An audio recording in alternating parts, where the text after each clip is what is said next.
दोस्तों, स्वागत है आपका अपना चैनल टीचिंग करियर सेंटर में। तो चलिए आज जो है हम लोग इस वीडियो में जो है खान सर का जो टेस्ट दिया गया था, काफ़ी ज़्यादा इम्पोर्टेंट टेस्ट है, सब्जेक्ट के अकॉर्डिंग टेस्ट है और ये जो है आपका टेस्ट नंबर 3 है।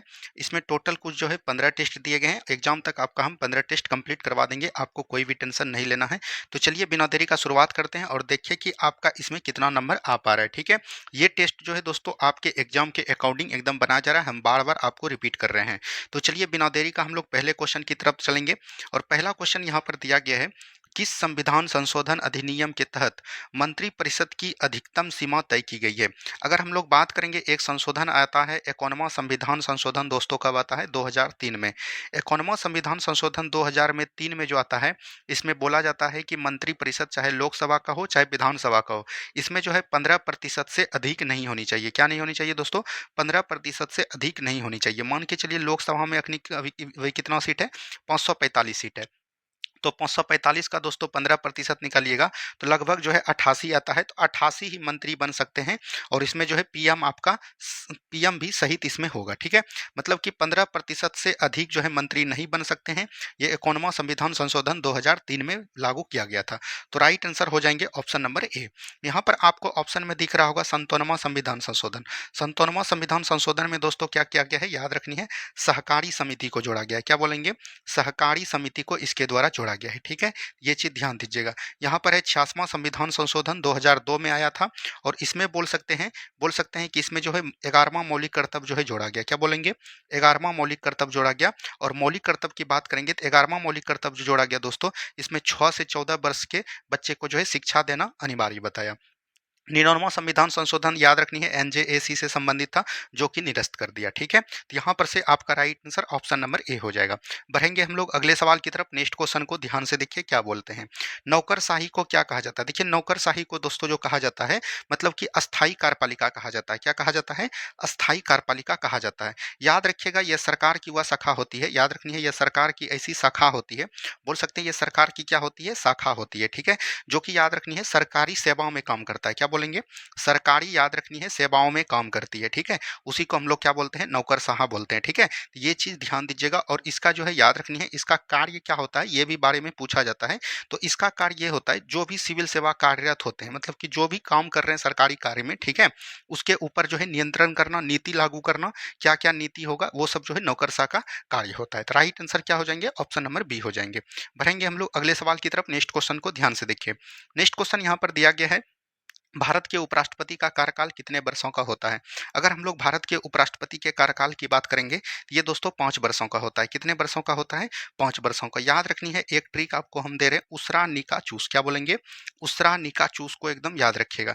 यहाँ से जो है राष्ट्रपति से संबंधित सभी आर्टिकल आपसे बन जाएगा। देखिए, अनुच्छेद 63 में क्या बोला गया, भारत का एक उपराष्ट्रपति होगा। 64 में क्या बोला गया, उपराष्ट्रपति जो है राज्यसभा का सभापति होगा। क्या होगा? सभापति होगा। अगर हम लोग 65 की बात करेंगे, 65 में क्या बोला गया, याद रखनी है, अगर राष्ट्रपति अपने पद पर नहीं रहेगा तो राष्ट्रपति के कर्तव्यों का निर्वहन कौन करेगा? उपराष्ट्रपति करेगा। इसकी चर्चा अनुच्छेद 65 में है। 66 में क्या है दोस्तों, निर्वाचन, यानी कि राष्ट्रपति का जो है निर्वाचन कैसे होगा। 67 की बात करेंगे तो इसमें जो है कार्यकाल है, यानी राष्ट्रपति का कार्यकाल जो है अनुच्छेद 67 में है। और याद रखनी है, शपथ ग्रहण से बोल सकते हैं 5 वर्षों का होगा। और राष्ट्रपति को शपथ ग्रहण किस कराएंगे? उपराष्ट्रपति को। तो याद रखनी है, राष्ट्रपति कराएंगे। कौन कराएंगे? राष्ट्रपति कराएंगे। ठीक है, ये चीज ध्यान दीजिएगा। यहाँ से अगर बात करेंगे 68 में दोस्तों चयन प्रक्रिया है। और अगर बात करेंगे 69 में क्या है, तो उपराष्ट्रपति के शपथ की बात की गई है। तो ये ट्रिक याद रखनी है, उसरा निका चूस, आपका उपराष्ट्रपति से एक भी सवाल नहीं छूटेगा। अगर हम लोग यहीं पर बात करेंगे भारत का प्रथम उपराष्ट्रपति कौन हुआ, भारत का प्रथम उपराष्ट्रपति की बात करेंगे तो वो हो जाएगा सर्वपल्ली राधाकृष्णन। क्या बोलेंगे? सर्वपल्ली राधाकृष्णन। और अभी अगर वर्तमान की बात करेंगे तो वर्तमान में दोस्तों आपका कौन है, जगदीप धनखड़ हो जाएंगे। क्या हो जाएंगे? जगदीप धनखड़ जी हो जाएंगे। ठीक है, तो ये सभी बात को एकदम याद रखनी है करंट की दृष्टि से। चलिए आगे की बात करेंगे हम लोग। नेक्स्ट क्वेश्चन यहाँ पर दिया गया है, भारत में संसदीय कार्यपालिका का वास्तविक प्रधान कौन होता है? देखिए, एक अनुच्छेद दोस्तों आपको पढ़ना है 53। अनुच्छेद 53 को जब पढ़िएगा तो इसमें बोला जाता है, याद रखनी है, मतलब कि बोल सकते हैं मतलब संघ की, क्या बोलेंगे, संघ की कार्यपालिका शक्ति का निहित कौन करेगा, मतलब संघ में जितने भी कार्य होंगे वो उसका निहित कौन करेगा, तो राष्ट्रपति करेगा। इसका चर्चा अनुच्छेद आपको 53 में किया गया है। लेकिन यहाँ पर दिया गया है वास्तविक प्रधान। अगर बात करेंगे संसदीय कार्यपालिका का वास्तविक प्रधान कौन होता है, वो प्रधानमंत्री। जितने भी कार्य होंगे वो वास्तविक रूप में वो कौन करते हैं, प्रधानमंत्री। प्रधानमंत्री बोल सकते हैं कि मंत्री परिषद, क्या बोलेंगे, मंत्री परिषद, और बोल सकते हैं राष्ट्रपति के बीच के कड़ी होती है, क्या होती है, मंत्री परिषद का मुखिया कौन होगा, प्रधानमंत्री होगा। इसकी चर्चा भारतीय संविधान के अनुच्छेद 75 में बोला गया है। मंत्री परिषद की चर्चा अनुच्छेद 74 में है, और इस मंत्री परिषद का मुखिया प्रधानमंत्री होगा। इसकी चर्चा कहाँ पर की गई है, 75 में। और मंत्री परिषद और राष्ट्रपति के बीच के कड़ी का कौन काम करता है, तो प्रधानमंत्री करता है। ठीक है, यहाँ पर से किसी को कोई प्रॉब्लम नहीं हुआ होगा। बढ़ेंगे हम लोग अगले सवाल की तरफ। नेक्स्ट क्वेश्चन यहाँ पर दिया गया है, संघीय शासन व्यवस्था की मुख्य विशेषता क्या है। अगर हम लोग संघीय शासन व्यवस्था की बात करेंगे तो भारत में दोहरी सरकार की प्रणाली की शासन व्यवस्था है। एक आपका राज्य में शासन चलता है और एक आपका संघ में चलता है। ठीक है, तो ये चीज़ ध्यान दीजिएगा दोस्त। देखिए दोस्तों, बिहार पुलिस में जो है आलतू फालतू नहीं पढ़ना है। ये जो खान सर का हम टेस्ट करवा रहे हैं काफ़ी इंपॉर्टेंट है, और बिहार पुलिस में इसी तरह के क्वेश्चन देखने को मिलेंगे दोस्तों। हम लगभग 7 से 8 बार बिहार पुलिस का एग्जाम क्वालिफाई किए, हमको पता है कि किस तरह का क्वेश्चन पूछा जाता है। आप जाके एक बार देखिएगा, देखिए ये सब क्वेश्चन डायरेक्ट आपको देखने को मिलेगा। ठीक है, तो ये जो है बोल सकते हैं सब्जेक्ट के अकॉर्डिंग टेस्ट बनाया जा रहा है, इसीलिए हम आपको प्रोवाइड करवा रहे हैं, नहीं तो हमको कोई जरूरी नहीं था इस टेस्ट को प्रोवाइड करना। ठीक है, चलिए आगे की बात करेंगे। विविधता मानव समाज का अनिवार्य गुण है, इस कथन का क्या तात्पर्य। अगर हम लोग बात करेंगे विविधता जो है मानव समाज का अनिवार्य गुण है, इसका क्या है, तो आपको पता होगा एक ही समाज में भिन्न भिन्न जाति के लोग रहते हैं, भिन्न भिन्न भाषाएं बोलते हैं, देश में भिन्न भिन्न धर्म को मानते हैं, सबका अलग अलग संस्कृति है। मुस्लिम लोग जो है, याद रखनी है आपको, कहाँ पर जाते हैं, मुस्लिम लोग जो है अपना जो है क्या पढ़ते हैं, मतलब कुरान पढ़ते हैं। हिंदू लोग जो है गीता को मानते हैं। तो सभी का जो है अलग अलग संस्कृति एवं परंपराएं, जाति धर्म सभी है। तो इसीलिए जो है विविधता मानव समाज का अनिवार्य गुण है। समाज में भिन्न भिन्न प्रकार की भाषाएं, धर्म, संस्कृति व परंपराएं होती है। तो ये तो क्वेश्चन आप अपने से भी बना सकते थे, कोई भी परेशानी नहीं था। चलिए आगे की बात करेंगे, हम लोग नेक्स्ट क्वेश्चन की तरफ बढ़ेंगे। भारत में संघीय शासन व्यवस्था का मुख्य उद्देश्य क्या है। अगर हम लोग बात करेंगे भारत में जो है संघीय शासन का, मतलब बोल सकते हैं कि शासन का व्यवस्था का मुख्य उद्देश्य क्या है, याद रखनी है। अगर हम लोग यहाँ पर बात करेंगे तो इसका मतलब हो जाएगा भारत में जो है एकता एवं अखंडता को बनाए रखना। क्या बोलेंगे, एकता एवं अखंडता को बनाए रखना। तो ऑप्शन नंबर सी हो जाएगा, यहाँ पर अखंडता कर लीजिए, अखंडता आपका राइट आंसर हो जाएगा। एकता एवं अखंडता को बनाए रखना, ये जो है भारत के संघीय शासन की व्यवस्था का मुख्य उद्देश्य है। ठीक है, ये चीज़ ध्यान दीजिएगा। अच्छा, आपको पता है कि भारतीय संविधान के प्रस्तावना में जो है अखंडता सबकी संविधान संशोधन के द्वारा जोड़ा गया।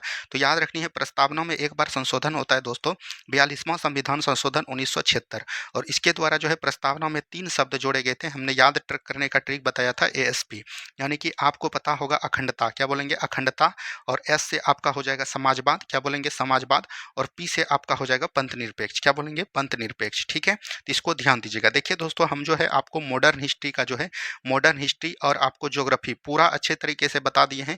अगर कोई भी विद्यार्थी उस वीडियो को देख कर जाता है ज्योग्राफी का, तो एग्जाम में बेहतर स्कोर करेगा। इससे बाहर एक भी क्वेश्चन नहीं पूछेगा दोस्तों, एक बार जाके देखिएगा, आपको बहुत ज़्यादा फायदा वहाँ पर देखने को मिलेगा। ठीक है, चलिए आगे की बात करेंगे।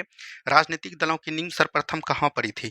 अगर हम लोग राजनीतिक दलों की नींव की बात करेंगे तो 1688 ईस्वी में, आपको पता होगा, ब्रिटेन में। कहाँ पर दोस्तों, ब्रिटेन या इंग्लैंड जो भी बोलिए, ब्रिटेन में जो है गौरवपूर्ण क्रांति हुई थी। क्या बोलेंगे, गौरवपूर्ण क्रांति के बाद जो है याद रखनी है, यहाँ पर दो दल जो है, राजनीतिक दल जो है उभरा था। एक आपका था विंग, क्या बोलेंगे, विंग था, और एक अगर बात करेंगे टोरी। याद रखिएगा, विंग एवं टोरी नामक दो जो है राजनीतिक दल के बाद जो है याद रखनी है, ये उभरा था। यही विंग की बात करेंगे तो ये जो है याद रखनी है, मतलब कि बोल सकते हैं विंग जो है उदारवादी दल का था। क्या बोलेंगे, उदारवादी दल का, ये बोल सकते हैं संगठन था, राजनीतिक दल था। तो ऑप्शन नंबर हो जाएगा क्या, ब्रिटेन हो जाएगा। क्या हो जाएगा दोस्तों, ब्रिटेन में। भारत में भी याद रखनी है, वर्तमान में 18वीं लोकसभा चुनाव हुआ है, और 18वीं लोकसभा चुनाव का जो है अध्यक्ष कौन था, ये चीज पूछा जाएगा। 18वीं लोकसभा अध्यक्ष की बात करेगा तो वो आपका हो जाएगा ओम बिरला। कौन हो जाएंगे दोस्तों, ओम बिरला जी हो जाएंगे। ठीक है, चलिए आगे की बात करेंगे। नेक्स्ट क्वेश्चन है, भारतीय लोकतंत्र में 3 मुख्य अंग कौन कौन है। अगर हम लोग भारतीय लोकतंत्र में बात करेंगे तो कार्यपालिका हो जाएगा, उसके बाद न्यायपालिका हो जाएगा, उसके बाद विधायिका हो जाएगा।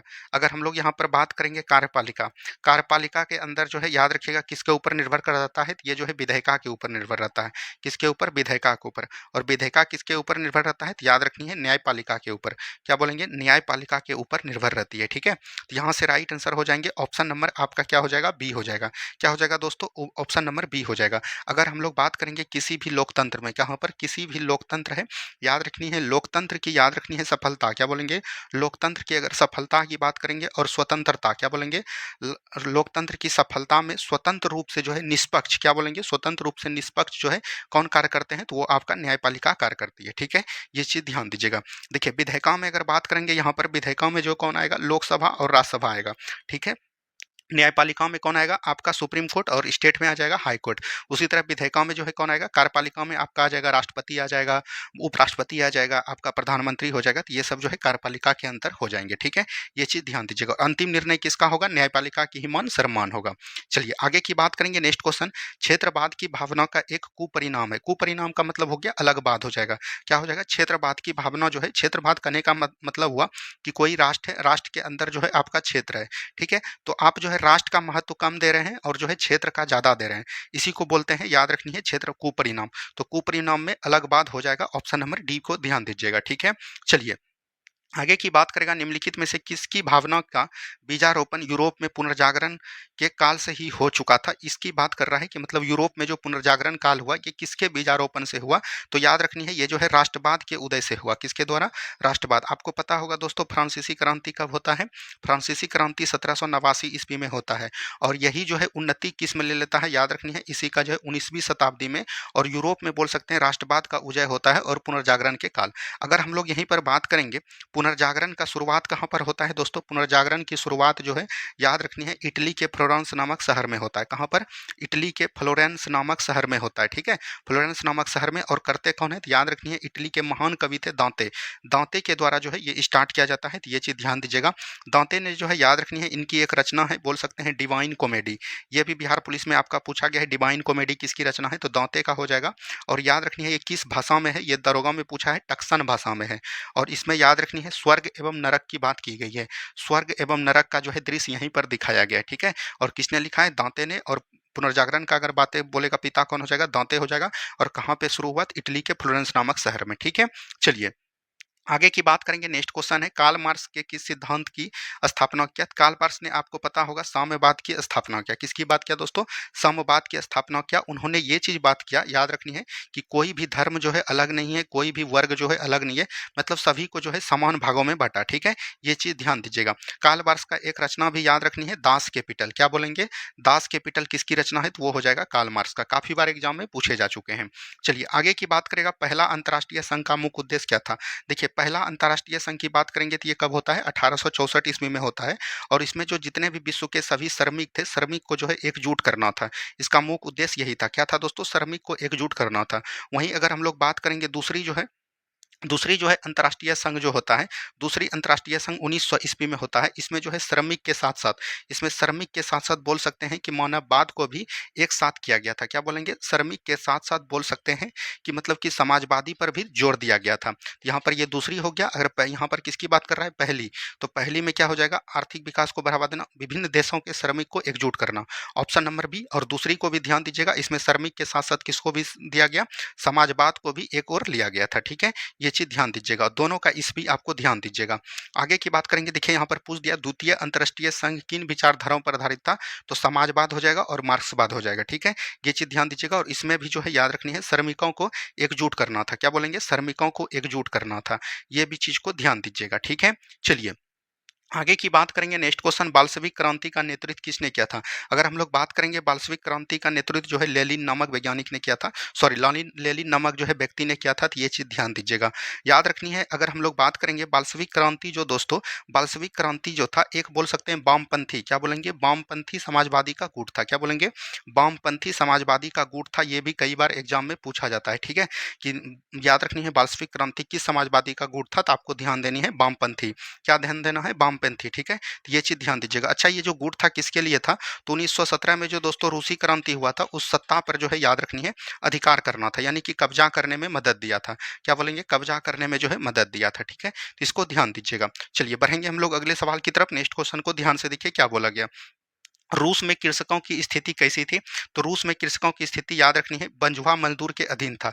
रूस में कृषकों की ऐसी स्थिति थी कि याद रखिएगा वो अपने खिलाफ जो है दोस्तों, बोल सकते हैं अपने खिलाफ जो है आवाज़ नहीं उठा पाते थे। अच्छा, कौन से खिलाफ की आवाज़ नहीं उठा पाते थे? तो याद रखनी है, उनको जितना भी काम करते थे, कार्य करते थे, उनको जो है कम, मतलब बोल सकते हैं उनके अनुसार से वेतन नहीं दिया जाता था, कम वेतन दिया जाता था। और वो अपने अनुसार जो है बोल सकते हैं धरना भी नहीं दे सकता था, ना ही अपने खिलाफ बोल सकता था। तो एक मतलब से बोल सकते हैं कि जो अनुच्छेद 23 में आपका वर्णित है, बलात्श्रम या बंधुआ मजदूर, मतलब कि किसी व्यक्ति को धौंस दिखाकर काम करवा लेना, उसको जो है अच्छा रकम नहीं देना, उससे जिससे कि उसका जीवन यापन हो सके, उसी को हम लोग बोलते हैं बंधुआ मजदूर। तो उसकी किसकों की ऐसी ही स्थिति थी, तो ऑप्शन नंबर सी बिल्कुल राइट आंसर हो जाएंगे। ठीक है, चलिए आगे की बात करेगा। क्रिमिया युद्ध मुख्य रूप से किन दो साम्राज्यों के बीच लड़ा गया था? तो क्रिमिया युद्ध जो है रूस और ओटोमन साम्राज्य के बीच लड़ा गया था। और याद रखनी है इसमें ओटोमन साम्राज्य का जो है किसने लिया था? ब्रिटेन ने भी साथ दिया था, और याद रखनी है फ्रांस ने भी साथ दिया था। ब्रिटेन और फ्रांस ने भी साथ दिया था, तो ये भी चीज़ ध्यान दीजिएगा। तो ऑप्शन नंबर सी बिल्कुल राइट आंसर आपका हो जाएगा। ठीक है, अगर हम लोग बात करेंगे ये युद्ध कब से कब तक चला था, तो 1816 से लेके बोल सकते हैं 1934 के बीच जो है इसमें भाग लिया गया था। ठीक है, चलिए यूरोप ने इसमें भाग लिया था। शीत युद्ध का मुख्य कारण क्या था? अगर शीत युद्ध की बात करेंगे, शीत युद्ध का मुख्य कारण जो है मतलब कि बोल सकते हैं पूंजीवाद और विचारी टकराव के बीच था। ठीक है, तो ऑप्शन नंबर सी यहाँ पर बिल्कुल हो जाएगा। और ये अगर हम लोग बात करेंगे यूएसएसआर, जिसको बोलते हैं सोवियत संघ, यहाँ पर क्या था दोस्तों? साम्यवाद था। क्या बोलेंगे? साम्यवाद। और एक आपका था अमेरिका, अमेरिका में दोस्तों क्या था? याद रखनी है पूंजीवाद था। क्या बोलेंगे? पूंजीवाद था। और इन्हीं दोनों के बीच को लेकर जो है शीत युद्ध का मुख्य कारण था, ये चीज़ ध्यान दीजिएगा। लेकिन भारत जब आज़ाद हुआ 1947 ईस्वी में, तो भारत पर जो है जोर दिया मतलब रूस ने जो है यूएसएसआर, जिसको सोवियत संघ बोलते हैं, इसको रूस बोला जाता है। रूस ने भी बोला कि याद रखिएगा आप साम्यवादी अपनाइए, और अमेरिका ने बोला आप पंजवादी अपनाइए, पूंजीवादी अपनाइए। लेकिन 1947 में जब भारत आज़ाद हुआ था, उस समय जो है भारत के प्रधानमंत्री पंडित जवाहरलाल नेहरू थे, उन्होंने जो है याद रखनी है दोनों को अपनाया, और एक नाम दिया नाम। नाम का गठन कब किया गया था? 1964 ईस्वी में लगभग किया गया था। सॉरी 1964 या 60 ईस्वी में किया गया था, एक बार देख लीजिएगा। और इसी में जो है इसकी को बोलते हैं गुट निरपेक्षता। क्या बोलेंगे? गुट निरपेक्षता, यानी कि हम दोनों के वस्तु को अपनाएंगे। ठीक है, इसलिए यहाँ पर मिश्रित अर्थव्यवस्था मानी जाती है। चलिए आगे की बात करेंगे हम लोग। नेक्स्ट क्वेश्चन है, लेनिन की मृत्यु के समय सोवियत संघ में कौन कौन से नेता प्रमुख उत्तराधिकारी के दबार थे? अगर हम लोग बात करेंगे लेनिन की मृत्यु जब हो जाती है, तो सोवियत संघ, जिसको हम लोग बोलते हैं रूस, ठीक है, अभी वर्तमान में क्या बोलते हैं? रूस। तो सोवियत संघ में जो है बहुत सारे नेता जो है उभरे थे। क्या बोलेंगे? बहुत सारे नेता उभरे थे, याद रखनी है दबेदार मतलब कि पद पर थे। लेकिन उसमें से अगर हम लोग महत्वपूर्ण की बात करेंगे, तो महत्वपूर्ण था एक ट्रॉट्स्की, एक था स्टालिन। ठीक है, तो ऑप्शन नंबर ए हो जाएगा। और इसके साथ भी था, याद रखनी है, एक था गिगोरी। क्या बोलेंगे?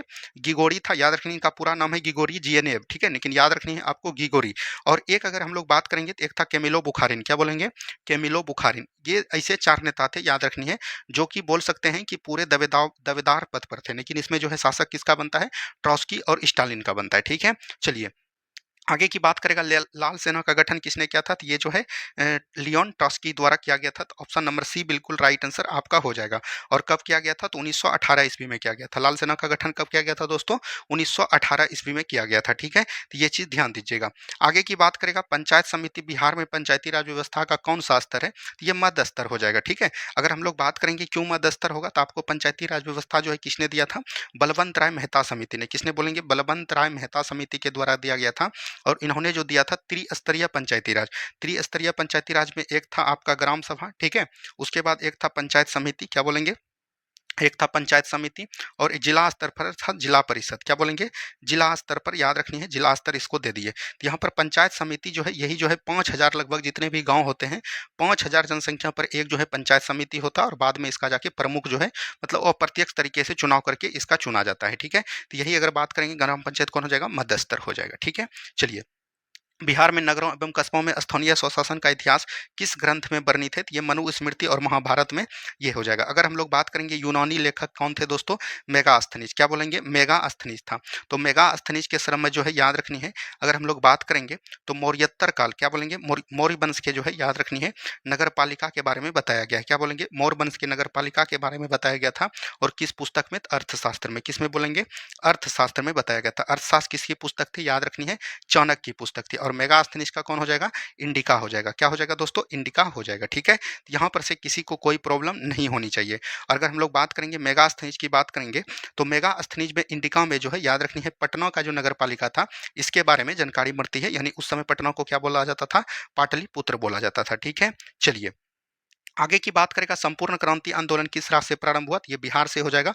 और इसका नेतृत्व किसके द्वारा किया गया था, तो याद रखनी है बिहार के एक बोल सकते हैं जयप्रकाश नारायण। क्या बोलेंगे, संपूर्ण क्रांति का नारा भी किसने दिया था, जयप्रकाश नारायण ने दिया था। और जयप्रकाश नारायण ने कब इसका किया गया था, याद रखनी है 1974 ईस्वी में आंदोलन किया गया था।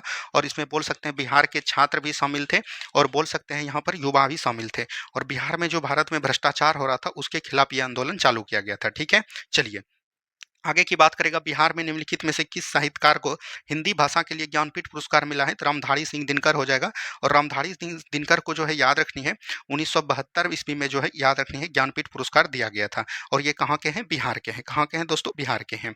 चलिए आगे की बात करेगा, बिहार आधिकारिक भाषा विभाग द्वारा मंडन मिश्र पुरस्कार किस क्षेत्र में दिया जाता है, तो धर्म और दर्शन शास्त्र में दिए जाते हैं। तो ऑप्शन नंबर यहाँ से ए बिल्कुल राइट आंसर आपका हो जाएगा। ठीक है, और अगर हम लोग बात करेंगे, ये दार्शनिक थे, क्या थे, दार्शनिक थे। क्या बोलेंगे, दार्शनिक थे। इसी के जो है नाम पर जो है ये पुरस्कार दिया जाता है। चलिए आगे की बात करेंगे, बिहार में 1912 में लॉन टेनिस कहाँ शुरू हुआ था, तो पटना में शुरू हुआ था। और ये बोल सकते हैं अंग्रेजों का खेल था उस टाइम। क्या बोलेंगे, अंग्रेजों का उस टाइम खेल था। आगे की बात करेंगे, नेक्स्ट क्वेश्चन, बिहार में तुर्क शासन का युग कब शुरू हुआ। देखिए दोस्तों, जब मोहम्मद गौरी भारत आती है, याद रखनी है मोहम्मद गौरी, सॉरी आती नहीं, आता है। मोहम्मद गौरी जब भारत आता है तो उसका जो है कई सारे बोल सकते हैं इक्तेदार होते हैं। जैसे एक था कुतुबुद्दीन ऐबक। क्या बोलेंगे, कुतुबुद्दीन ऐबक था। ठीक है, कुतुबुद्दीन ऐबक था। बख्तियार खिलजी था। क्या बोलेंगे, बख्तियार खिलजी था। तो बख्तियार खिलजी जो है बिहार का अभियान करते हैं कब, 1203 से लेके बोल सकते हैं 1203 से 5 के बीच करता है, जिसमें कि नालंदा विश्वविद्यालय आपको पता होगा किसने ध्वस्त किया है, तो बख्तियार खिलजी ने किया है। इसी सब समय से जो है बिहार में क्या माना जाता है, तुर्क आक्रमण माना जाता है। तो ऑप्शन नंबर सी हो जाएंगे। चलिए आगे की बात करेगा, केंद्रीय उत्पाद शुल्क किस वस्तु पर लगाया जाता है, तो केंद्रीय उत्पाद शुल्क जो भी दोस्तों हम लोग अपने देश में यानी भारत में अगर लगाया जा रहा है, तो भारत में जो भी उत्पादित होगा, क्या बोलेंगे, भारत में जो भी उत्पादित होगा दोस्तों, उत्पादित जो भी होगा भारत में, उस पर दोस्तों उसी समय लगाया जाता है। और बाद में जो है ये टैक्स किससे, उपभोक्ता से, जो खरीदता है, याद रखनी है उपभोक्ता जिसको बोलेंगे, उपभोक्ता से दोस्तों ये चीज को, टैक्स को मतलब कि अनुमानित मतलब कि बोल सकते हैं तसीला जाता है। तो यहाँ भारत में उत्पादित वस्तुओं पर। ठीक है, ऑप्शन नंबर सी हो जाएगा। चलिए एक प्रकार का अप्रत्यक्ष कर है। नेक्स्ट क्वेश्चन है, imperial bank, bank of India का गठन किन बैंकों से विलय से हुआ। अगर हम लोग बात करेंगे, देखिए बैंक था, एक था बैंक ऑफ बंगाल। क्या बोलेंगे, बैंक ऑफ बंगाल था, bank of Bengal. Bank of Bengal का गठन कब होता है दोस्तों, यहाँ से ये इस तरह के सवाल आपको कई बार एग्जाम में पूछे जाते हैं और आगे भी आपको पूछे जाएंगे। ठीक है, अगर हम लोग बैंक ऑफ बंगाल की बात करेंगे तो ये कब होता है, 1806 ईस्वी में गठन होता है। एक अगर हम लोग बात करेंगे तो बैंक ऑफ बम्बई होता है। क्या बोलेंगे, बैंक ऑफ बम्बई। ठीक है, बम्बई का गठन कब होता है, 1840 ईस्वी में होता है। और एक होता है बैंक ऑफ मद्रास। मद्रास का गठन कब होता है, 1843 ईस्वी में होता है। और इन तीनों बैंकों का जो है विलय करके क्या बना दिया, इंपीरियल बैंक बना दिया। क्या बोलेंगे, इंपीरियल। ठीक है, इंपीरियल बैंक बना जाता है। और इंपीरियल बैंक कब बनाता है, 1921 ईस्वी में। फिर जो है इसका राष्ट्रीयकरण किया जाता है। फिर इसको क्या बना दिया है, स्टेट बैंक ऑफ इंडिया। क्या बोलेंगे, स्टेट बैंक ऑफ इंडिया। और ये कब बनाते हैं दोस्तों, 1955 में। तो आपको पूछा गया इंपीरियल बैंक, तो यही हो जाएगा बैंक ऑफ बंगाल, मद्रास और बम्बई। ठीक है, मद्रास, बम्बई और बंगाल हो जाएगा। ऑप्शन नंबर बी को ध्यान दीजिएगा। ठीक है, ये चीज को ध्यान देनी है। चलिए नेक्स्ट क्वेश्चन, निम्नलिखित में से किसे भारत की जलवायु परिवर्तन से संबंधित परियोजनाओं के लिए राष्ट्रीय कार्यान्वयन इकाई के रूप में ग्रीन क्लाइमेट द्वारा फंड द्वारा प्राप्त हुआ है, तो ये नवाड को हुआ है। ठीक है, अगर हम लोग बात करेंगे यहाँ पर नवाड, किसकी बात करेंगे, नवाड की बात करेंगे। तो नवाड का फुल फॉर्म आपको याद रखनी चाहिए, याद रखनी है नेशनल बैंक, याद रखनी है नेशनल बैंक फॉर एग्रीकल्चर। क्या बोलेंगे, national for bank for agriculture and याद रखनी है रूरल डेवलपमेंट। क्या बोलेंगे, रूरल डेवलपमेंट हो जाएगा। ठीक है, ये इसका हो जाएगा मतलब बोल सकते हैं फुल फॉर्म। इसका गठन की बात करेंगे तो कब किया गया है, 12 जुलाई 1982 ईस्वी को किया गया था। अच्छा, इसका समिति भी पूछा जाता है, तो याद रखनी है शिवरमन समिति हो जाएंगे। क्या हो जाएंगे, शिवरमन समिति इसका जो है मतलब कि शिवरमन समिति द्वारा इसका गठन किया जाता है। तो राइट आंसर हो जाएंगे ऑप्शन नंबर बी। ठीक है, चलिए मानव पूंजी से क्या अभिप्राय है। अगर हम लोग बात करेंगे मानव पूंजी से क्या अभिप्राय है, तो इंसानों में निवेश जैसे शिक्षा, स्वास्थ्य आदि जो है ये सभी जो है मानव पूंजी से अभिप्राय हो जाएंगे। मानव को क्या चाहिए, रहने के लिए घर चाहिए, शिक्षा चाहिए, स्वास्थ्य चाहिए, यही जो है मानव का पूंजी है। ठीक है, चलिए निम्नलिखित में से कौन खाद्यान्न के स्रोत है, तो गहन खेती हो गया, आयात निर्यात, भंडारण कृषि, ये सभी जो है गहन खेती है। अगर हम लोग बात करेंगे खाद्यान्न जो है किससे हो जाएगा, तो खेती से संबंधित हो जाएगा। और याद रखनी है खाद्यान्न जो है खेती से संबंधित है। तो भारत में जो है आपको पूछा जा गया था बिहार पुलिस में, हरित क्रांति, हरित क्रांति को दोस्तों कब लाया गया था, 1966 ईस्वी में लाया गया था। अगर हम लोग पूरे विश्व में बात करेंगे, विश्व में हरित क्रांति के जनक कौन हो जाएंगे, नॉर्मन बोरलॉग। क्या बोलेंगे, नॉर्मन बोरलॉग। बिहार पुलिस में लगभग 2 बार पूछ दिया गया है। ठीक है, और अगर भारत की बात करेंगे भारत में हरित क्रांति के जनक कौन हो जाएंगे? तो एम एस स्वामीनाथन। क्या हो जाएंगे? M S Swaminathan. और ये भी बिहार पुलिस में लगभग 3 से 4 बार पूछ दिया है, तो इसका हम दोनों को एकदम याद रखिएगा, ठीक है। चलिए आगे की बात करेगा, प्रायद्वीपीय भारत का पठार किस भारकार क्या भू आकृति स्वरूप है? अगर प्रायद्वीपीय पठार की बात करेंगे तो ये जो है प्राचीन कठोर और शैल चट्टानों से बना है। ऑप्शन नंबर सी हो जाएंगे, ठीक है। ये जो आपका होता है इसी को बोलते हैं प्रायद्वीपीय पठार, ठीक है। चलिए आगे की बात करेंगे, सिंधु गंगा ब्रह्मपुत्र मैदान किस प्रकार का मैदान है? तो जलोढ़ मैदान हो जाएगा, ठीक है। सिंधु गंगा मैदान जो है, ब्रह्मपुत्र मैदान पूरे विश्व में बोल सकते हैं, भारत में नहीं पूरे विश्व में जो है सबसे अधिक उपजाऊ है। क्या बोलेंगे? सबसे अधिक उपजाऊ भूमि हो जाएंगे, ठीक है। ये चीज ध्यान दीजिएगा। अगर हम लोग बात करेंगे, याद रखनी है, अपने मिट्टी द्वारा जो है, जल द्वारा जो है बहा कर लाए गए मिट्टी को जो है हम लोग क्या बोलते हैं? जलोढ़ मिट्टी, इसी को बोलते हैं, याद रखनी है, कछाड़ी या कांप मिट्टी के नाम से जाना जाता है। जलोढ़ मिट्टी पूरे भूभाग पर, याद रखनी है, लगभग जो है 43% पर पाए जाते हैं। ये दो प्रकार के होते हैं, एक आपका होता है खादर और एक आपका होता है बांगर। अगर हम लोग खादर की बात करेंगे तो इसको हम लोग बोलते हैं नई जलोढ़ मृदा। क्या बोलेंगे? नई जलोढ़ मृदा। और बांगर को करते हैं पुरानी जलोढ़ मृदा। तो इसमें जो सबसे अधिक खेती होती है वो कहाँ पर होती है? नई जलोढ़ मृदा में होती है, ठीक है। चलिए आगे की बात करेंगे, मध्य उच्च भूमि का प्रमुख भाग कौन सा पठार है? तो ये मालवा का पठार हो जाएगा। मालवा का पठार, याद रखनी है, अरावली पर्वत श्रेणी से लेकर, याद रखनी है, सतपुरा पर्वत श्रेणी तक फैली हुई है, ठीक है। तो इसको एकदम ध्यान दीजिएगा। आगे की बात करेगा, सतपुरा पर्वत माला में के दक्षिण में निम्नलिखित में से कौन सी घाटी अवस्थित है? ताप्ती घाटी। कौन हो जाएगा? ताप्ती घाटी। अगर हम लोग बात करेंगे नर्मदा, क्या बोलेंगे? नर्मदा नदी। और बोल सकते हैं ताप्ती नदी। क्या बोलेंगे? ताप्ती नदी। नर्मदा नदी जो है, याद रखनी है, दो भ्रंश घाटी से होकर गुजरती है। क्या बोलेंगे? दो भ्रंश घाटी से होकर गुजरती है। वहीं ताप्ती नदी की बात करेंगे, ये मध्य प्रदेश में जो है, याद रखनी है, सतपुरा श्रेणी है। और सतपुरा श्रेणी से कौन नदी निकलती है? ताप्ती नदी अपने उद्गम से जो है पश्चिम की तरफ बहते हुए अपना जल जो है खंभात की खाड़ी में गिराती है, ठीक है। तो यहाँ तक किसी को कोई प्रॉब्लम नहीं हुआ होगा। बढ़ेंगे हम लोग अगले सवाल की तरफ, भारत का सबसे प्राचीन भूखंड कौन हो जाएगा? तो ये प्रायद्वीपीय पठार हो जाएगा। ऑप्शन नंबर ए हो जाएंगे। चलिए नेक्स्ट क्वेश्चन है, प्रारंभिक समय में संपूर्ण भूभाग एक ही महाद्वीप था जिसे कहा जाता है पेंजिया। ज्योग्राफी में हमने बताया था, देखिए ये दोस्तों जो था आपका पेंजिया था। क्या था? पेंजिया। और इसके चारों तरफ जो जल वाला भाग था इसको बोलते हैं पेंथालासा। क्या बोलते हैं? पेंथालासा। लेकिन बाद के दिनों में जब दोस्तों इसमें जो है बोल सकते हैं टूट फूट हुआ, तो ये जो है ऊपर दो भागों में टूट गया। तो एक ऊपर वाला आपका हुआ, क्या बोल सकते हैं, ऊपर वाला हुआ अंगारा लैंड। क्या बोलेंगे? अंगारा लैंड, ठीक है। और नीचे वाला को क्या, दक्षिण वाला भाग को क्या बोला गया? गोंडवाना लैंड बोला गया, ठीक है। और अगर हम लोग बात करेंगे एशिया महाद्वीप जो है किस में है? अंगारा लैंड में है। वहीं प्रायद्वीपीय भारत की बात करेंगे, प्रायद्वीपीय भारत जो है आपका गोंडवाना लैंड में है, ठीक है। तो इसको एकदम ध्यान दीजिएगा, ठीक है। और बीच में, इसी बीच में जो है किसका निर्माण हुआ? तो बोल सकते हैं टेथित सागर का निर्माण हुआ। क्या बोलेंगे? तेथित सागर का जो है निर्माण हुआ, ठीक है। तो ये भी चीज को ध्यान दीजिएगा। चलिए आगे की बात करेंगे, जैव विविधता सम्मेलन 2024 का आयोजन किस देश में हुआ? इसको हम लोग बोलते हैं कॉप 16। कॉप 16 का सम्मेलन जो है कोलंबिया में किया गया था, ठीक है। तो ये चीज़ ध्यान दीजिएगा, कहाँ पर किया गया था दोस्तों? कोलंबिया में किया गया था। और इसका अगर हम लोग थीम की बात करेंगे, थीम भी आपके एग्जाम में पूछा जाता है। इसका थीम या विषय बोला जाता है हिंदी में, तो याद रखनी है, इसका थीम था प्रकृति के साथ शांति। क्या बोलेंगे? प्रकृति के साथ जो है शांति करना है, ठीक है। ये चीज़ ध्यान दीजिएगा। चलिए आगे की बात करेंगे, गांधी सागर वन्यजीव अभयारण्य किस राज्य में है? तो मध्य प्रदेश में हो जाएगा। ऑप्शन नंबर ए हो जाएगा। नेक्स्ट क्वेश्चन है, हाल ही में हुए त्रिपुरा शांति समझौता किन दो पक्षों के बीच हुआ था? तो ये याद रखनी है, भारत सरकार और नेशनल रिवर्टर फ्रंट और Tripura all tiger front force के बीच हुआ था। तो ऑप्शन नंबर सी यहाँ पर राइट आंसर हो जाएंगे। 16वें वित्त आयोग का अध्यक्ष नियुक्त किए गए थे, तो ये याद रखनी है अरविंद परगड़िया।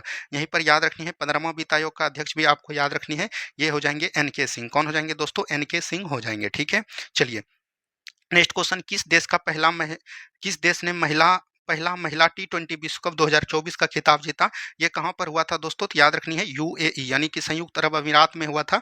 और इसमें याद रखनी है न्यूजीलैंड विजय हुआ था। न्यूजीलैंड जो है विजेता टीम था। और याद रखनी है इसने जो है उपविजेता टीम किसको हराया था, ये भी पूछ सकता है। तो याद रखनी है किसको हराया था? दक्षिण अफ्रीका यानी साउथ अफ्रीका को हराया था। तो राइट आंसर क्या हो जाएंगे? न्यूजीलैंड हो जाएंगे।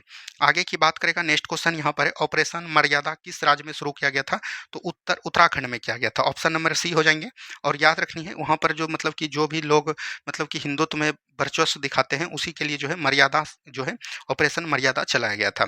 चलिए बांधवगढ़ राष्ट्रीय उद्यान किस राज्य में है? मध्य प्रदेश में हो जाएगा। और बांधवगढ़ में याद रखिएगा किसके लिए जाना जाता है? रॉयल टाइगर के लिए। क्या बोलेंगे? रॉयल जो है टाइगर के लिए जो है जाना जाता है, ठीक है। ये भी चीज को ध्यान दीजिएगा। आगे की बात करेगा, वर्ष जो है 2024 में पीयूष गोयल को किस मंत्रा मंत्रालय का प्रभार मिला था? तो वाणिज्य और उद्योग मंत्रालय। ऑप्शन नंबर सी हो जाएंगे। Next question, smile is beautiful के लेखक कौन हो जाएंगे? तो अर्नेस्ट शुभंकर हो जाएंगे। ऑप्शन नंबर बी हो जाएंगे। ठीक है, चलिए, कोणार्क नृत्य उत्सव भारत के किस राज्य में मनाया जाता है? तो उड़ीसा राज्य में मनाया जाता है, और बोल सकते हैं ये 1986 से ही मनाता हुआ आ रहा है, और प्रत्येक बार जो है दिसंबर माह में मनाया जाता है। ठीक है, ये भी चीज को ध्यान दीजिएगा। अच्छा, कोणार्क की मंदिर कहाँ पर है दोस्तों? उड़ीसा में। इसी को हम लोग बोलते हैं, याद रखनी है, सूर्य का मंदिर, और इसी को बोलते हैं ब्लैक पोगेटा के नाम से भी जानते हैं। क्या बोलेंगे? ब्लैक पेगोटा के नाम से किसको जाना जाता है? तो याद रखनी है, कोणार्क मंदिर को जाना जाता है। कोणार्क मंदिर का निर्माण किसके द्वारा किया गया था? तो गंग वंश के शासक, ये भी चीज ध्यान दीजिएगा, नंदवर्धन नहीं, ठीक है, नंदवर्धन शायद नाम था। गंग वंश का शासक नंदीवर्धन। ठीक है, ये चीज को ध्यान दीजिएगा। चलिए, next question, Rajaji national park किस राज्य में स्थित है? तो उत्तराखंड में हो जाएगा। उत्तराखंड में सबसे पहला नेशनल पार्क याद रखनी है, जिम कॉर्बेट। क्या बोलेंगे? जिम कॉर्बेट नेशनल पार्क कहाँ पर था? उत्तराखंड में था। अभी वर्तमान में इसका नाम क्या है दोस्तों? रामगंगा नेशनल पार्क है। ठीक है, ये चीज ध्यान दीजिएगा। अगर हम लोग बात करेंगे बिहार में दोस्तों, कौन हो जाएगा? तो यहाँ पर हो जाएगा वाल्मीकि। क्या बोलेंगे? वाल्मीकि जो है राष्ट्रीय उद्यान कहाँ पर है? तो ये बिहार में हो जाएगा। ठीक है, चलिए, नेक्स्ट क्वेश्चन है, हाल ही में भारतीय सेना और पुनीत बालन ग्रुप ने संयुक्त रूप से मिलकर कहां पर संविधान उद्यान गार्डन स्थापित किया? तो ये पुणे में किया, और बोल सकते हैं ये पहला जो है संविधान गार्डन है। क्या बोलेंगे? पहला संविधान गार्डन है। आगे की बात करेगा, पेमा खांडू हाल ही में किस पूर्वोत्तर राज्य के मुख्यमंत्री बने? तो अरुणाचल प्रदेश के, और ये लगातार तीसरी बार बने हैं। ठीक है, चलिए, नेक्स्ट क्वेश्चन, भारत के किस राज्य में नटजली उत्सव मनाया जाता है? तमिलनाडु में मनाया जाता है, और याद रखनी है ये जो है फरवरी में मनाया जाता है दोस्तों, और बोल सकते हैं शिवरात्रि के दिन मनाया जाता है। शिवरात्रि के दिन नटराज मूर्ति के सामने जो है नृत्य किया जाता है। किसके सामने? नटराज मूर्ति के सामने जो है नृत्य किया जाता है। आगे की बात करेगा, फोर्ब्स की 2024 की दुनिया में सबसे अमीर महिलाओं की सूची में कौन भारतीय शामिल है? तो याद रखनी है, वो हो जाएगा Savitri Jindal. Option number C हो जाएंगे। ठीक है, नेक्स्ट क्वेश्चन, पृथ्वी पर वस्तुओं का भार किस कारण होता है? तो गुरुत्वाकर्षण बल के द्वारा। ऑप्शन नंबर सी हो जाएगा। आगे की बात करेगा, विद्युत चुंबकीय बल किसके बीच कार्य करता है? विद्युत चुंबकीय बल जो है याद रखनी है, सभी प्रकार के आवेश के बीच बात मतलब कि कार्य करता है, चाहे पॉजिटिव हो, निगेटिव हो, ये किसी उदासीन हो, सभी पर जो है विद्युत चुंबकीय बल कार्य करता है। चलिए, नेक्स्ट क्वेश्चन है, वस्तु की यात्रा का अवधि में चली गई कुल पथ की लंबाई, इसमें लगे समय के भागफल को क्या कहते हैं? औसत चाल। देखिए, औसत चाल की बात करेंगे यहाँ पर, तो औसत चाल बराबर क्या होता है दोस्तों?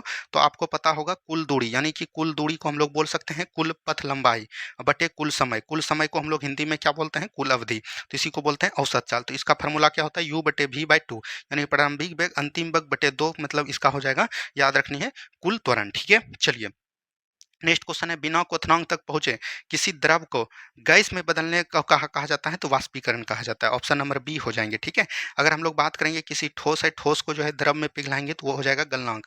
अगर हम लोग याद रखिएगा, कोई जो है याद रखनी है गैस है, और गैस को दोस्तों हम लोग द्रव में जाएंगे तो वो हो जाएगा संघनन बिंदु। ठीक है, चलिए, आगे की बात करेगा, प्लाज्मा एक प्रकार का, याद रखनी है, पदार्थ की चौथी अवस्था है। क्या बोलेंगे? पदार्थ की चौथी अवस्था है, और आयनीकृत गैस है। क्या बोलेंगे? आयनीकृत दोस्तों, ये गैसीय अवस्था हो जाएगा। ठीक है, ये चीज ध्यान दीजिएगा। तो ऑप्शन नंबर डी में दिया गया, पदार्थ का एक आयनीकृत गैसीय अवस्था है। चलिए, नेक्स्ट क्वेश्चन, बर्फीले जल में भरे गिलास की बाहरी सतह पर जल की बूंदें क्यों नजर आती है? क्योंकि याद रखिएगा, हवा में जो मौजूद जलवाष्प होता है वो संघनित होने होकर जो है जल की बूंदा बना लेती है। ऑप्शन नंबर सी बिल्कुल राइट आंसर हो जाएगा। नेक्स्ट क्वेश्चन है, यदि कोई वस्तु एक समान वेग से चल रहा है तो उसका त्वरण। कोई वस्तु एक समान वेग से चल रहा है तो याद रखनी है, उसका वेग शून्य होगा। वेग क्या होगा दोस्तों? शून्य होगा। और वेग जब शून्य होगा, त्वरण भी इसका क्या हो जाएगा? याद रखनी है, शून्य हो जाएगा। क्योंकि याद रखिएगा, त्वरण का परिभाषा क्या होता है कि वेग में परिवर्तन की दर को क्या कहते हैं? त्वरण कहते हैं। तो right answer option number B हो जाएगा। और त्वरण का एसआई मात्रक क्या होता है? मीटर पर सेकेंड स्क्वायर है। ठीक है, चलिए, नेक्स्ट क्वेश्चन, यदि दो वस्तुएं एक ही दिशा में गति कर रही है तो उनके आपेक्षिक वेग की गणना कैसे की जाएगी? मान के चलिए, कोई 20 किलोमीटर पर आवर से चल रही है पूरब की तरफ, ठीक है, और कोई जो है 30 किलोमीटर पर आवर से चल रही है, याद रखनी है, पर आवर से चल रही है, ये भी पूरब की तरफ। तो दोनों का अगर हम लोग डिस्टेंस निकालना होगा, दोनों में घटा देंगे तो ये 10 किलोमीटर पर आवर हो जाएगा। तो दोनों की गति को गुना करके नहीं, घटा करके। ठीक है, ऑप्शन नंबर बी हो जाएगा। आप लोग बनाए होंगे मैथ में सवाल, जब हम एक दीवार को धक्का देते हैं तो हमें पीछे की ओर बल महसूस होता है, ये किस नियम का उदाहरण है? ये सभी जो है दोस्तों 10th क्लास का सवाल है, और ये जो है न्यूटन के तृतीय नियम के द्वारा हो जाएगा।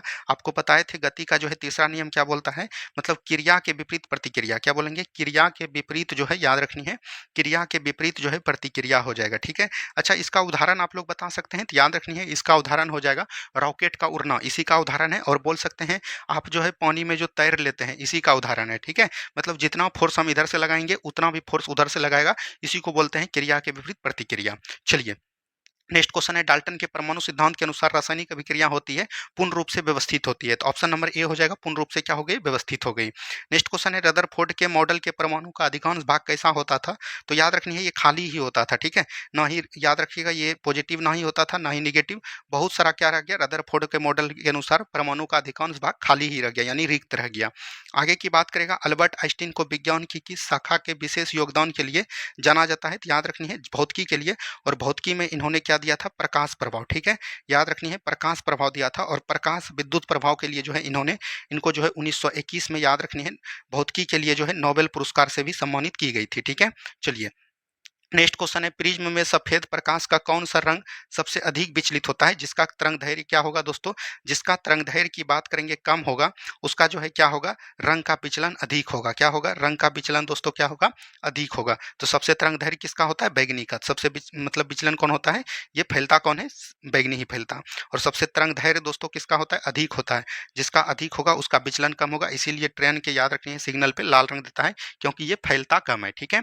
चलिए नेक्स्ट क्वेश्चन धोने का सोडा किस प्रकार का लवण, धोने का सोडा को हम लोग क्या बोलते हैं, मतलब बोल सकते हैं सोडियम कार्बोनेट बोलते हैं, क्या बोलते हैं, इसका रासायनिक नाम हो जाएगा सोडियम कार्बोनेट हो जाएगा, ठीक है। और सोडियम कार्बोनेट का रासायनिक नाम क्या होता है, Na2 formula CO3 into 10H2O होता है। तो एक प्रकार का ये क्या हो गया दोस्तों, क्षारीय हो गया, क्या हो गया, क्षारीय। तो क्षारीय लवण हो जाएगा, ऑप्शन नंबर बी हो जाएंगे।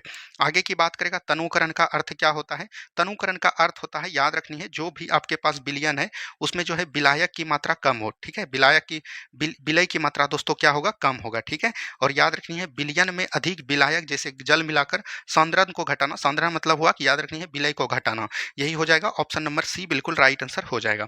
चलिए नेक्स्ट क्वेश्चन है समताप मंडल में किस गैस की कमी को प्रदूषण माना जाता है। तो ओजोन को, ओजोन O3 हो जाएगा। ओजोन परत जो है याद रखनी है, मतलब कि बोल सकते हैं वायुमंडल से जो परावैंगनी किरण छूटती है याद रखनी है, मतलब अल्ट्रावायलेट किरण, उस पर जो है नियंत्रण कौन पाता है, ओजोन पाता है, जिससे कि हमें जो है याद रखनी है त्वचा कैंसर नहीं होता है, ठीक है, ये चीज भी ध्यान दीजिएगा। आगे की बात करेगा नेक्स्ट क्वेश्चन वायुमंडल में सल्फर डाइऑक्साइड और नाइट्रोजन डाइऑक्साइड के उत्सर्जन को कम करने के लिए निम्नलिखित में से किसे कम किया जाता है। तो आम्ल वर्षा हो जाएगा, ऑप्शन नंबर सी। इस दोनों के कारण अगर हम लोग बात करेंगे सल्फर डाइऑक्साइड और नाइट्रोस ऑक्साइड, नाइट्रोजन ऑक्साइड, इस दोनों के मिश्रण से कौन होता है, अम्ल वर्षा का कारण है, तो अम्ल वर्षा कम होगा, ठीक है। चलिए नेक्स्ट क्वेश्चन है रदरफोर्ड का अल्फा कण प्रकीर्णन प्रयोग किसकी खोज के लिए उत्तरदायी है। ये जो है नाभिक के लिए हो जाएगा, परमाणु केंद्रक के लिए, इलेक्ट्रॉन का क्या जो हो जाएगा, याद रखनी है जे थॉमसन हो जाएंगे, कौन हो जाएंगे दोस्तों, जे थॉमसन। प्रोटॉन का हो जाएगा गोल्डस्टीन, क्या बोलेंगे, गोल्डस्टीन हो जाएगा। और न्यूट्रॉन का हो जाएगा जेम्स चेडविक, क्या बोलेंगे, जेम्स चेडविक, ठीक है, ये चीज ध्यान दीजिएगा। चलिए आगे की बात करेंगे हम लोग नेक्स्ट क्वेश्चन किस वैज्ञानिक ने परमाणु के अंदर न्यूट्रॉन की उपस्थिति, तो जेम्स चेडविक हो जाएगा, ऑप्शन नंबर सी हो जाएंगे। चलिए स्केलमेंथीज प्राणियों को गोल कृमि क्यों कहा जाता है, क्योंकि उसको जब काटते हैं दोस्तों अनुप्रस्थ काट क्या होता है, गोल होता है, तो ऑप्शन नंबर सी हो जाएंगे बिल्कुल राइट आंसर। चलिए आगे की बात करेगा एनिलिडा संघ के प्राणियों में प्रमुख विशेषता क्या होता है, इसका शरीर जो है खंडित रहता है। इसका एग्जांपल लिख लीजिए, जैसे हो जाएगा केचुआ, क्या हो जाएगा, केचुआ हो जाएगा, यहाँ पर लिख लीजिए जोंक, ठीक है, ये सब जो है क्या है, एनिलिडा संघ के प्राणी है। आगे की बात करेगा लिबरेटर पौधों में शरीर मुख्यतः कैसा होता है, थैलस के रूप में होता है। और लिबरेटर दोस्तों किसका है, तो याद रखनी है अगर हम लोग बात करेंगे तो ये ब्रायोफाइटा का समूह है, क्या बोलेंगे, ब्रायोफाइटा। ब्रायोफाइटा समूह को याद रखिएगा, एक उदाहरण इसको जो है पादप जगत का उभयचर बोलते हैं, क्या बोलते हैं, पादप जगत का क्या बोलते हैं, उभयचर के नाम से जानते हैं। अच्छा आप लोग कमेंट कीजिएगा जंतु जगत का उभयचर किसको बोला जाता है, जंतु जगत का उभयचर किसको बोला जाता है, आप लोग को कमेंट करनी है, ठीक है। चलिए आगे की बात करेगा शैवाल किस प्रकार के पौधे होते हैं, ये जो है सरल थैलस युक्त पुष्पो स्वपोषोती पौधे होते हैं। अगर हम लोग बात करेंगे शैवाल, शैवाल का अध्ययन दोस्तों क्या कहलाता है, फाइकोलॉजी कहलाता है, क्या कहलाता है, फाइकोलॉजी कहलाता है, ठीक है, ये चीज ध्यान दीजिएगा। शैवाल का उदाहरण क्या है, जैसे आपका हो गया लाइकेन, क्या हो गया दोस्तों, लाइकेन हो गया, ठीक है। उसके बाद याद रखनी है कवक, ये सभी जो है क्या है, एक प्रकार का शैवाल जाति का है, ठीक है। चलिए आगे की बात करेंगे निम्न में से कौन से समूह में केवल जैव नवीकरणीय पदार्थ है, ये फलों के छिलके, सब्जी एवं लकड़ी। अगर हम लोग बात करेंगे ये सब जो है आसानी से दोस्तों समाप्त हो सकता है कीटनाशक के द्वारा, इसीलिए जो है एक प्रकार का जैव नवीकरणीय पदार्थ है, ठीक है। चलिए नेक्स्ट क्वेश्चन है निम्नलिखित में से कौन जैव विविधता के घटक नहीं है, ये मिट्टी जो है जैव विविधता के घटक नहीं होगा, ऑप्शन नंबर सी हो जाएंगे।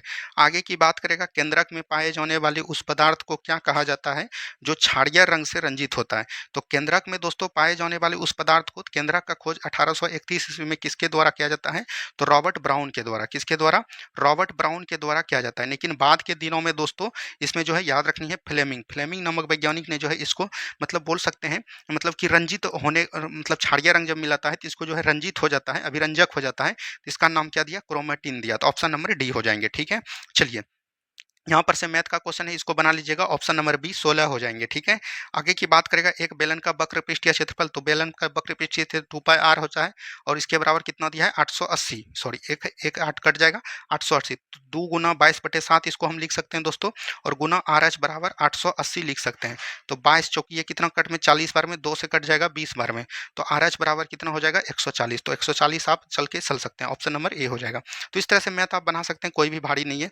12 सेंटीमीटर त्रिज्या के वृत्त के तिरछे का क्षेत्रफल कितना होगा, 7 सेंटीमीटर लगे चाप के द्वारा निर्मित होगा, तो इसको भी बना सकते हैं, तो ये 42 सेंटीमीटर हो जाएगा। ठीक है, यहाँ कर अगर हम लोग थीटा की बात करेंगे तो ये याद रखनी है कितना होता है 42 सेंटीमीटर, यहाँ पर से आपका राइट आंसर आपका हो जाएगा, क्या होगा दोस्तों 42 सेंटीमीटर आपका राइट आंसर हो जाएंगे।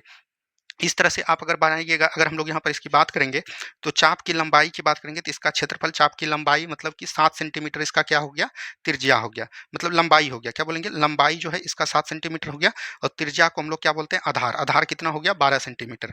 तो अगर हम लोग बात करेंगे तो इसका 1/2 गुना आधार गुना ऊंचाई, तो 2 छक्की 12 6 सत्ते 42 आपका राइट आंसर हो जाएगा। ठीक है, चलिए ताश के 52 गद्दों में से जो है गद्दी में से 2 पत्ते यादाश्त खींचे जाते हैं, इन दोनों पत्तों का बादशाह, तो बादशाह कितना होगा दोस्तों 4 होगा, तो 4 से 2 निकालिए तो 4 गुना 3 हो जाएगा, गुना 2 गुना 1 हो जाएगा, तो 2 दूनी 4 यानी 6 निकल के आ गया।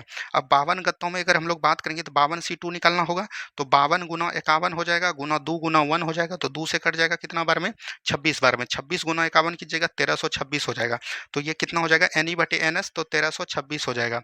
तो यहाँ से कटाइए दोस्तों, 6 दूनी कितना हो गया 12, और यहाँ पर हो गया 1, 6 दूनी 12, 6 का 1, तो 1/221 हो जाएगा, ऑप्शन नंबर सी। बना सकते हैं इस तरह से सवाल आप, कोई भी दिक्कत नहीं है।